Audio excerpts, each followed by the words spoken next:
We're here on the Made It Music podcast with my friend Clay Hunnicutt, who's the president of Big Loud Records. Clay, you are a busy man. Big Loud's taking over the world of country music, and just really appreciate you taking the time to come by the show today. Oh, happy to be here. Thanks. I look forward to it. Yeah. Well, let's just dive straight in. What was the first moment that music impacted you to where you knew that you wanted to pursue it as your career?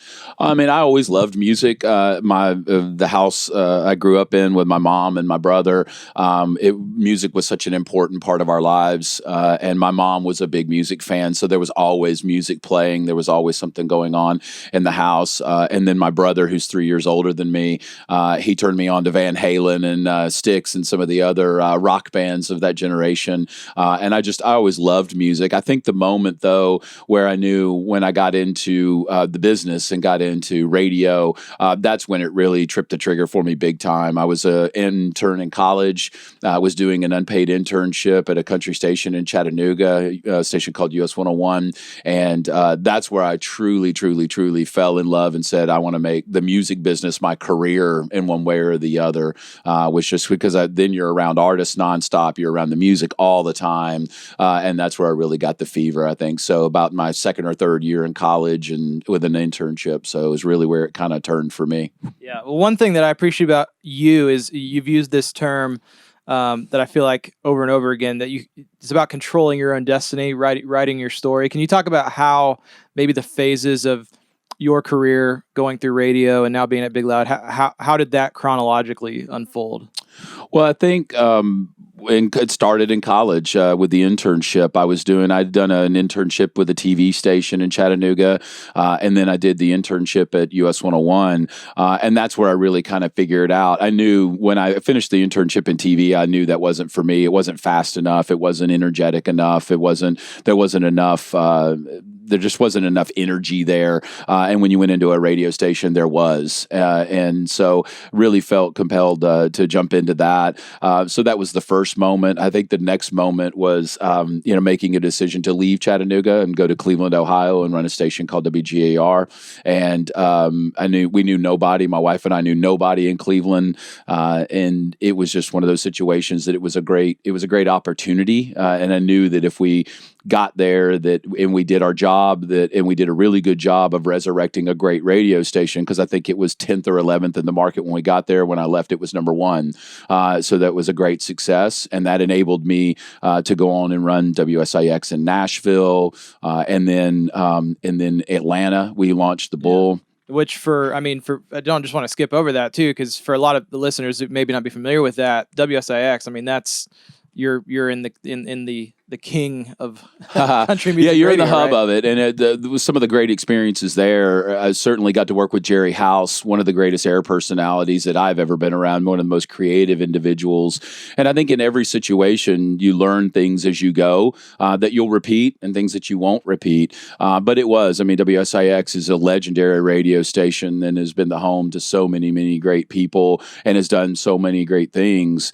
And then obviously leaving there and going to Atlanta to launch the Bull, and be creating something from scratch that did not exist one day and it did the next, is a pretty amazing experience. Can you speak to why you did that? Obviously, you can kind of rest on your laurels a little bit and get comfortable in a position, and you're at this great network. Why leave and go from number one to whatever Atlanta's market was? I think for me, everybody's different. For me, it is about taking risks, educated risks. And I think that's the thing I would say is I call it stepping off the ledge, because I could have stayed at WSIX for the rest of my life and would have been very happy and that would have been great. But I'm not driven that way. I don't, I love the creation process, and I love the opportunity to start something from scratch and then watch it grow and build it up.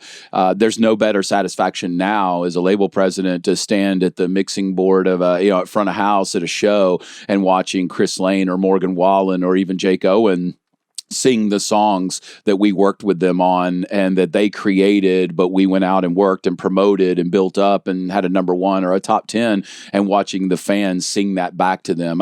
That's got to be an incredible, I've never been an artist, so I don't know what that feels like standing on the stage. I know it's pretty special when you're standing in the crowd. But the same way when I was in radio is the same thing. When you see the impact that a radio station makes, and it's a radio station that you helped create, that you helped develop, and that you put all these plans in place, that's a pretty special feeling for the impact that it makes. But I think, again, for me, it's about the creation process. It's really about, I get bored after a couple of 2 or 3 years because once you've done things.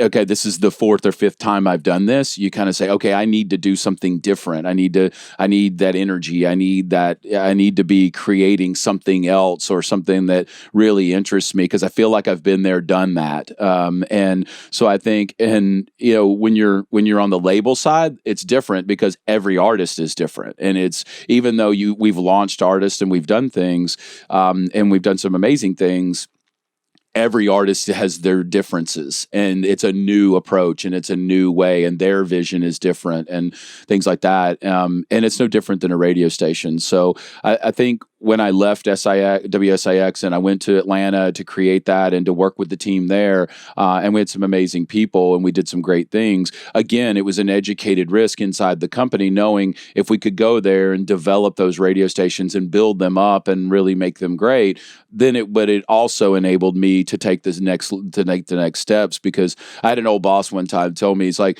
don't think about the job you're going for right now. What does that get you in the next 2 jobs?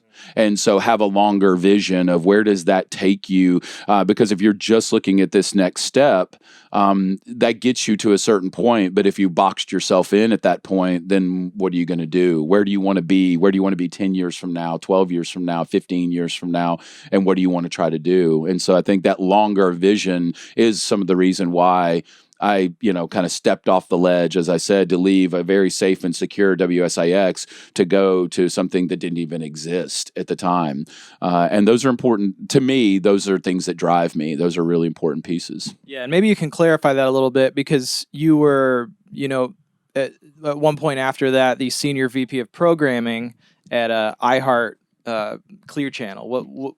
How did that kind of happen? Was that as a result of you building the thing up in Atlanta to a point where it just made sense to do that, or how did that whole unfold? Yeah, I think it was when I left Nashville to go to run Atlanta and to work for Iheart there. It was, at the time, Atlanta was probably one of the top 2 or 3 worst clusters of radio stations in the entire company. And really nobody wanted to take it on. At one time it was called the Widowmaker, because I think the previous 7 or 8 operations managers had been fired. And I had a bunch of people inside the company saying, don't take that job and stay in Nashville. It's, obviously it's a great city, and, it's WSIX. Why would you want to leave that? But I also knew that if we did a great job there, then it would lead to bigger things for me, for my family, for the company. And I think ultimately it did, because my boss at the time, he left and went to a different company. He was the senior vice president of programming. He left and went to a different company. And so when he left, I took part of his job. And then again, people would say, why would you take that job? Because now it's traveling, you're working with multiple markets, it's 24/7, 365, you can never stop. And that's all true. But I saw it as a way to get where I wanted to go and to be at that moment. And then that led to being an executive vice president of programming with the 850 radio stations, working for the national programming team, which built the Iheart Country Festival, the Iheart Music Festival in Las Vegas, Fiesta Latina. It led to me learning and seeing so much more in my life, which ultimately led me to being more valuable to, being the president of Big Loud. Yeah. And that's a fascinating story. I'd love for you just to kind of share that. You've shared it with me a little bit offline, but just even how that opportunity came about in the first place. Yeah, Seth England tells the story very well too. But Seth England is one of the partners at Big Loud, and I knew him through working with Florida Georgia Line. Seth and Chief Zaruk both manage Florida Georgia Line, and so obviously when I was working at Iheart, we had done a lot of things together to help launch their career and to help them with their album launches, and they had played several festivals with us, so got to know them very well in that process. And Seth called me one day out of the blue, and we talked periodically about things they were developing and other artists they were working on as well. But Seth called me one day and said, "Hey, we have a publishing company, we have a management company, we want to start a record label of our own." And I was like, "Oh, well, that's great, that's awesome." And I said, what can I do to help? And he's like, "Well, can you give me recommendations of people that could be great people to run the label for us?" So like, we know nothing about running a record label, so who would that be? So I gave him 4 or 5 great names on the spot and recommended some amazing people that if it was my money and my ball, I would trust. But at the very end of the conversation, I threw him for a little bit of a loop, and I just said, "Hey, I got an odd one for you. What about me?"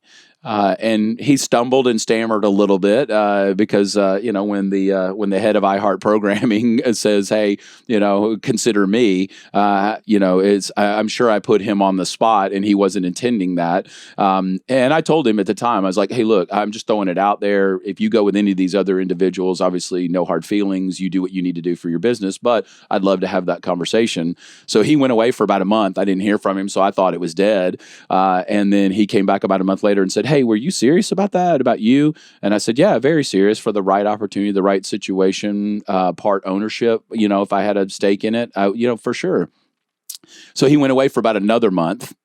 And so at this point, I'm like, okay, this is really dead.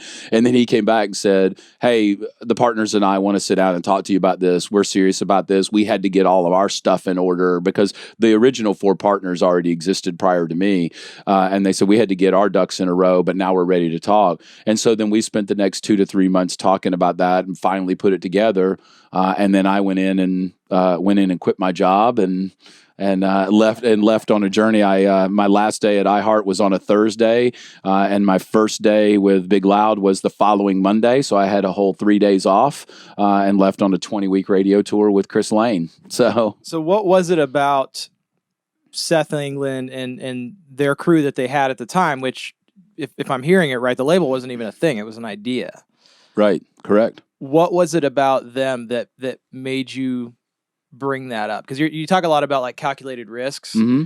Obviously, there had to be enough surety that, hey, this thing it's either going to pan out or it's not. But you felt like, hey, this is going to work. Well, again, it is about calculated risk. It is about, if you look at the organization, take me out of the picture. You look at the organization. You've got Craig Wiseman, one of the greatest writers Nashville has ever seen, and I think it's 27 or 28 number ones now, and so an amazing and just an amazing person. Forget the number ones. Craig is one of the most generous people I've ever met in my life, and so I knew him a little bit. Then you look at what Seth England has done and working with Craig, and from the publishing side, Chief is manager, extraordinaire. Did all the Nickelback years. Comes with a wealth of experience working with Dallas Smith and FGL and so many others. And then Joey Moy, who produced, all the previous Jake Owen number 1 hits, all the FGL albums, and so much more. We could spend an hour just talking about Joey, but it's when you look at those 4 individuals, you're like, okay, and we all come from varying backgrounds. And we complement each other. We debate with each other. We come from very different angles. But when I looked at the situation and I looked at the people that were involved and then what we were going to be trying to do, that excited me because it really came while it was a brand new unknown entity. There were known factors to it that were very substantial, respected, I mean, these guys came with a wealth of goodwill already, where people are like, "Oh, I love them," and "Oh, I love Craig," and "Man, Seth is smart and he's on it," and Joey Moy is just amazing in the studio, and all this, And so you start looking at that diversity of that group, of the group of five of us, and it's pretty exciting stuff. It's not that hard to make that to make that transition or to think about it that way. Yeah, well, that makes total sense, and yeah, you're obviously in great company there. I want to back up to that conversation a little bit in the month that followed. If you're pursuing, if somebody is pursuing a position really anywhere, how do you appropriately pitch yourself? I know there's a little bit of an art to that. Sounds like for you it's just a pretty organic part of the conversation, but if there's a listener out there that's wondering, how do I go about pursuing a job or an interview or anything like that, how do you set yourself up to win? I think the very first thing I would say, get to know as many people as you possibly can. Nashville and the music industry especially, it's all about who you know. I mean, it really is. Whether you're an artist, whether you're a writer, whether you're trying to get a job in the business and working in the digital department, working, being a film editor or whatever it is, whatever the job is, it's really, you obviously have to know your craft. You have to be a student of the game, but you also have to get to know people, because a lot of the, like at Big Loud, I think 5 or 6 people that work for us now were interns. And just get your foot in the door and show people what you can do, or get to know them to where, people say, you know what, I really like them. I think they're respected. And I think it's just getting to know people as much as humanly possible.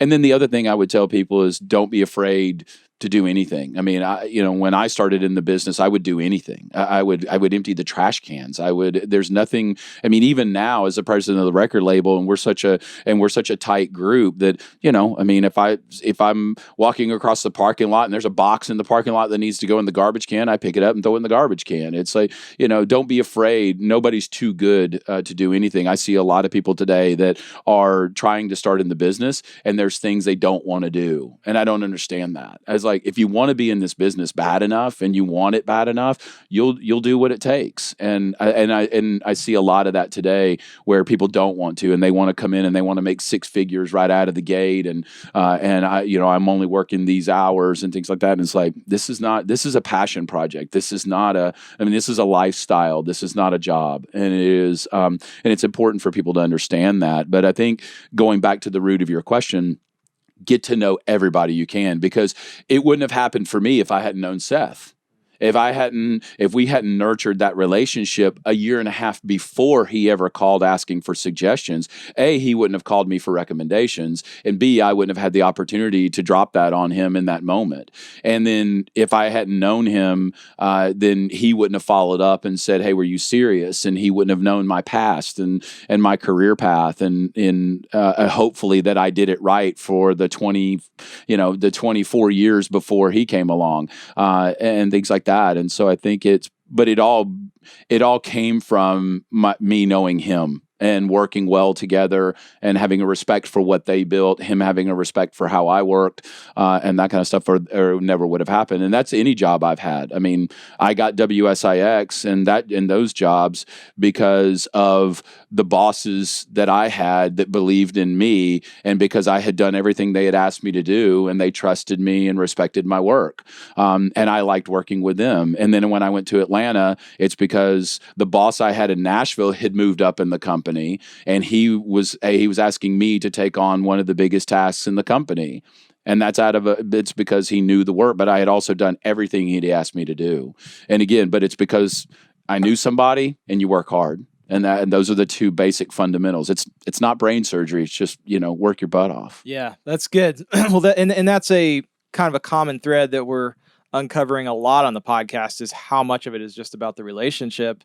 Right. And relationships are a long game. It's not You don't just Well, move but to it's no town and- different. It's no different than, Jake Owen. The Jake Owen signing for Big Loud was really big. I mean, I knew Jake as an artist from the radio side from the day he started, and then I knew his manager Keith Gale and Ando. I've known them for a long time, and Keith was on worked for Sony for a lot of years, and so when it happened very similar to how it happened me coming to Big Loud when Jake announced that Keith, Gale, and Ando were going to be his new managers, and Keith was leaving Sony to do that. I called and congratulated Keith because I've known him for 20 years.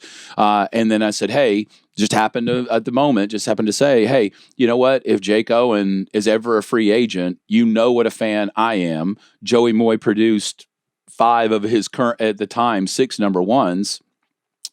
Let's put the band back together.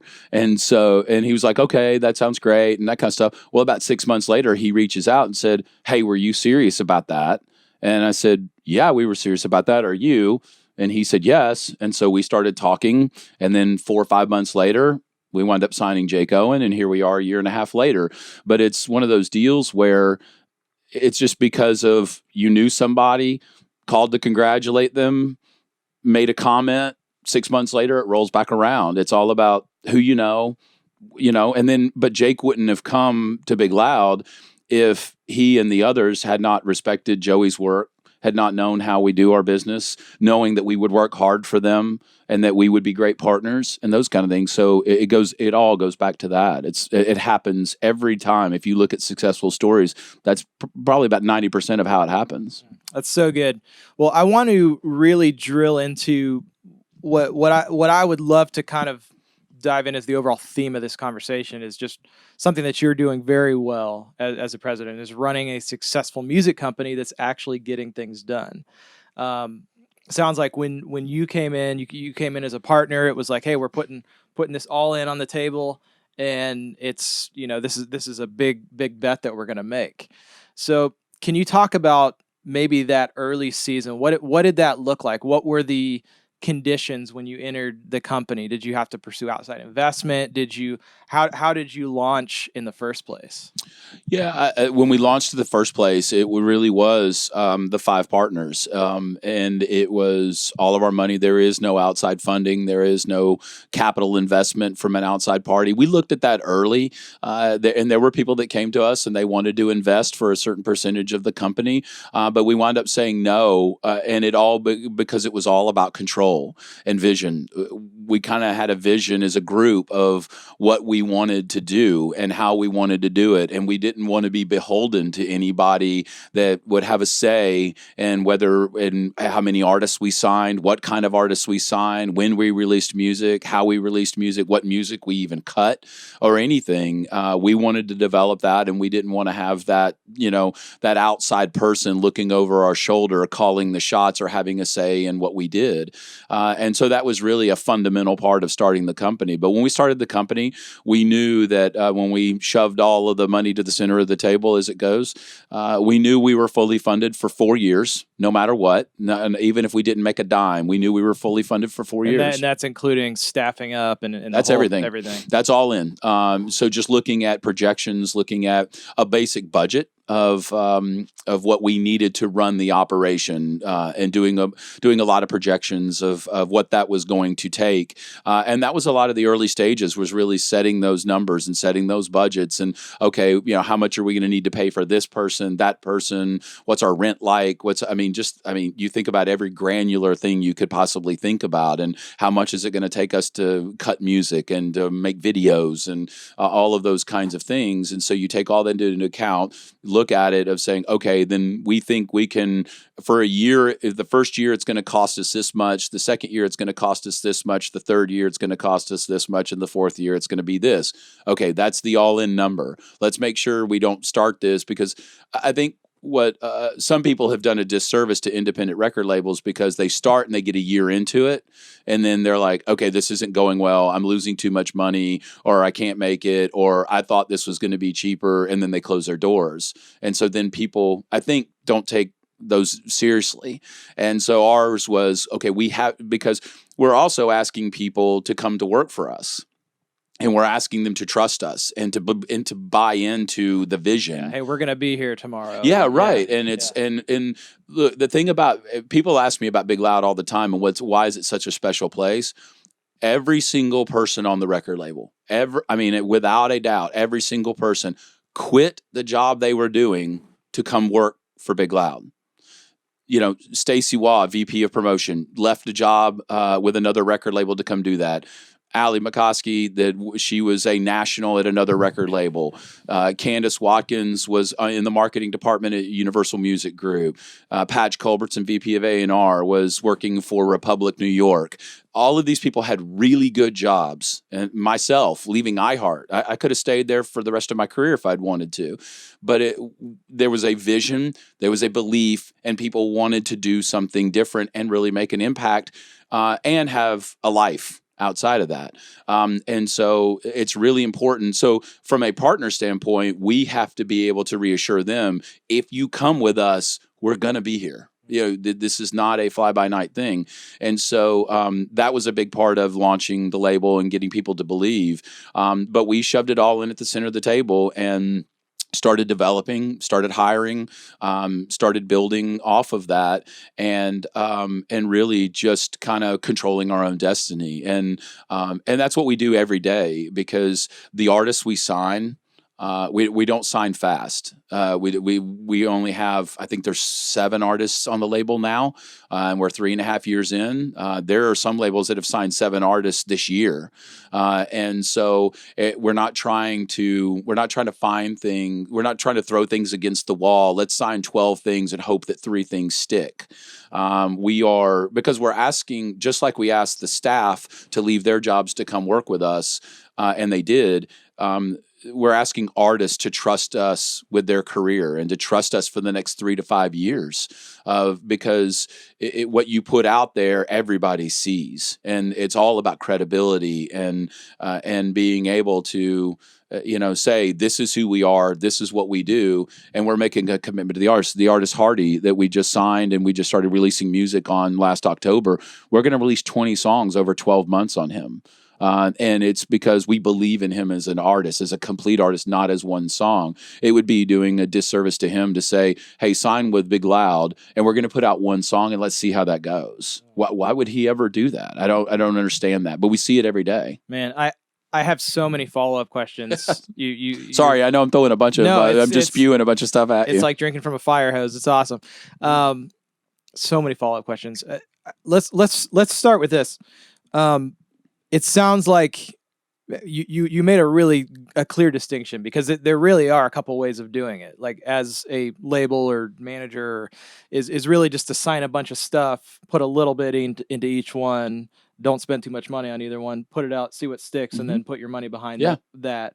Then there's the other side, which it sounds like your philosophy is, don't sign a lot of stuff, be really, really sure, have some internal, whatever it is, proof of concept, enough of that to where you're going to do a few of them and you're just going to put all your chips on the table there.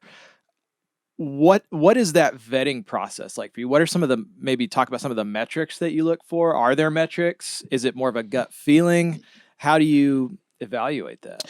Yeah, I think it's pieces of each one of those that you mentioned. Nowadays there are so many metrics out there, and with artists releasing independent music on their own without a record label, so sometimes you can see it that way. There's also a huge networking factor to where we found a few artists from publishers, where publishers have come to us and said, "Hey, we've been working with this artist, and they're ready to be an artist. They've been writing for the last 2 years, and we feel like that they've got a great stable of music." What would be some examples of those that maybe a publisher has brought to you?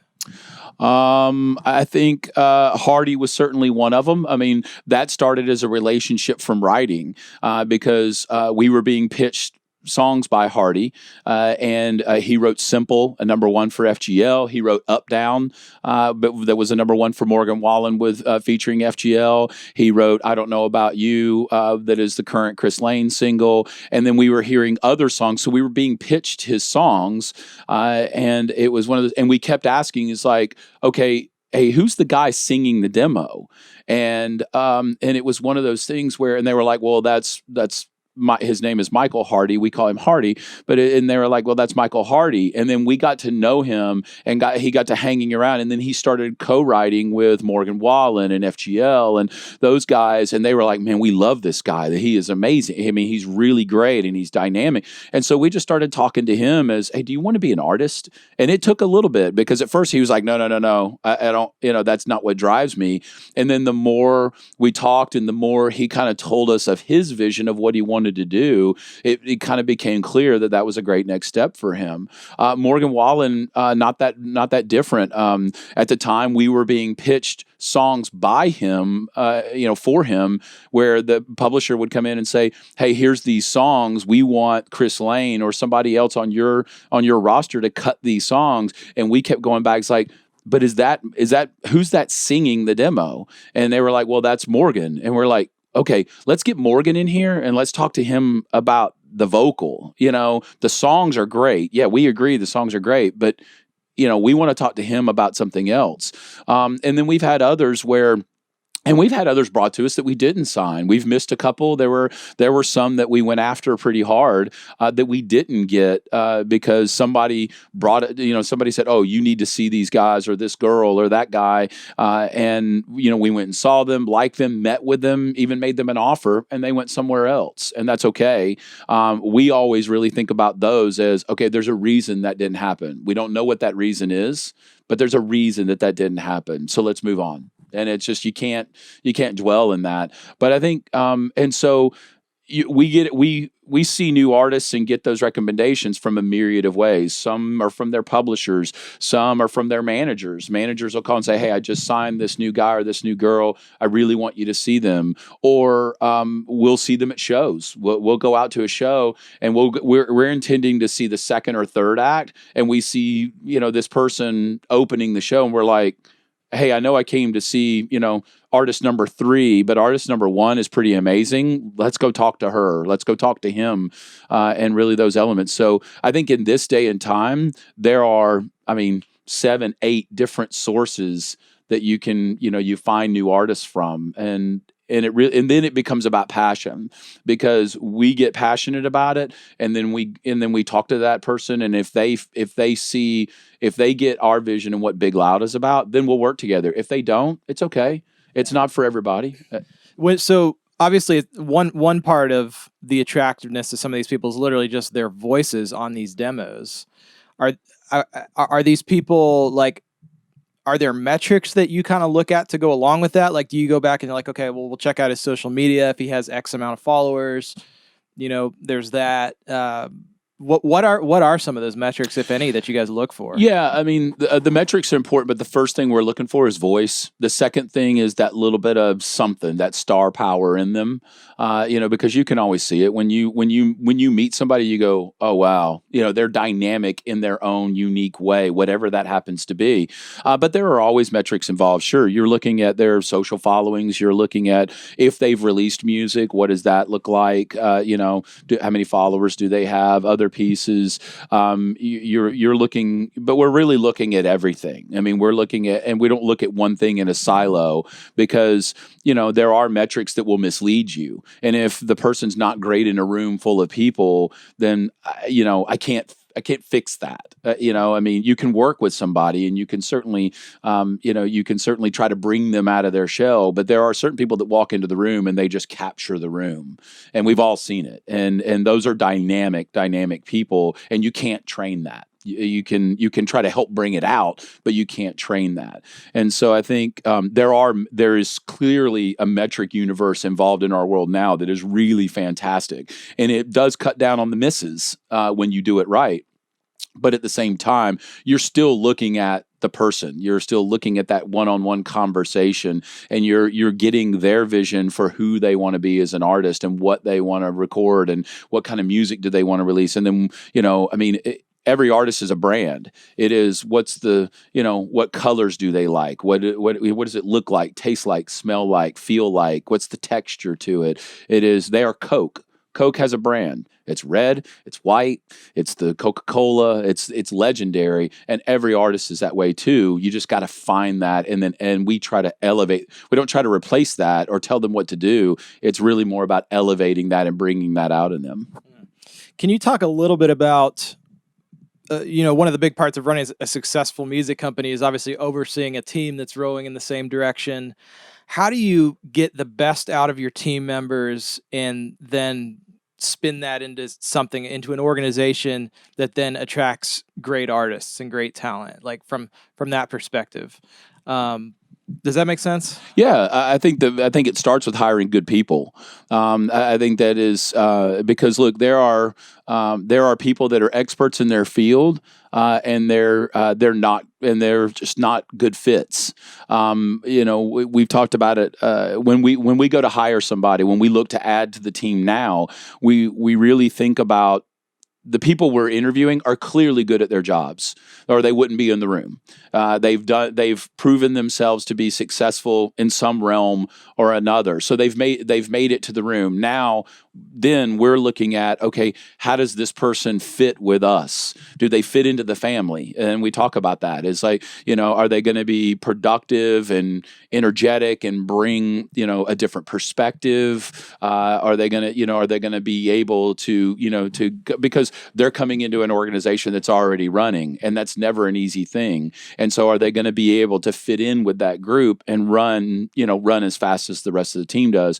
So again, once we've done the screening and and if you're sitting in the final room and you and I were interviewing for a job, you've made it past all that point. Now I'm just judging you on, do we feel like that you're going to fit with the rest of the crew and the rest of the family? And if so, then great, let's go together. And if not, then it's just about fit, and it's about fit and form. And so I think, so we look at that, but what we're always trying to do, and again, we've just recently added the VP of A&R and Patch Culbertson and the VP of Marketing of Candace Watkins, and then the national director when Stacy ascended to the VP of Promotion role, and we added Allie.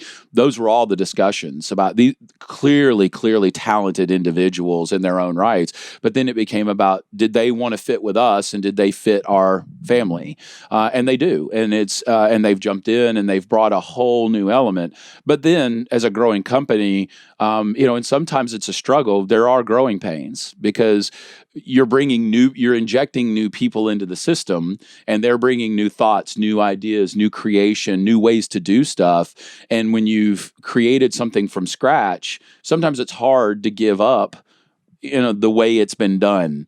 And so you really have to, especially for somebody like me, I mean, I'll be the first one to admit that at times it's hard because we were on the front end and we had to do everything ourselves. Now that there's a full staff, you got to step away and let them do their jobs and let them go run with the ball and trust them to do that. And so sometimes that's hard, especially when you helped create it. And then, even for, Stacy, who was there within a month of us starting the record label, and others that have been there since day one, when new people come in, you really have to try to give them their space. And that's a dynamic that you really have to work through. And there are growing pains with that. It's not all smooth sailing every day. Yeah, that's good. One of the things that you guys have done really well, and you talked about Chris Lane. As soon as you entered the company, you went on a 20-week radio tour with him, and yeah, that was fun. That song ended up becoming y'all's first number one, correct, as a label. So you're winning at radio, and that's a big thing that I think a lot of artists have a question mark about because it's so hard nowadays. The space is so crowded. There's so many labels. There's so many great talent out there. So we are going to do if you're cool with it, doing a little postscript deep dive on presenting yourself and setting yourself up to win at country radio. Sure. So we'll chat a little bit about that. If people want to check that out, then go to madeitinmusic.com, go to the show notes page, and they can find that there. Awesome. But, as we're wrapping up the conversation, I want to dive into what we call our lightning round. Lightning round. Number one, best piece of advice ever given to you? Argue and debate with your boss until they tell you to shut up and go do your job. And then you shut up and go do your job. You got to keep going, man. It's like, I mean, at some point your boss just says, I hear you, but I don't care. Go do what I told you to do. And as an employee, you got to go do that. Okay. All right. Number 2, favorite Nashville meeting spot. Ooh, wow.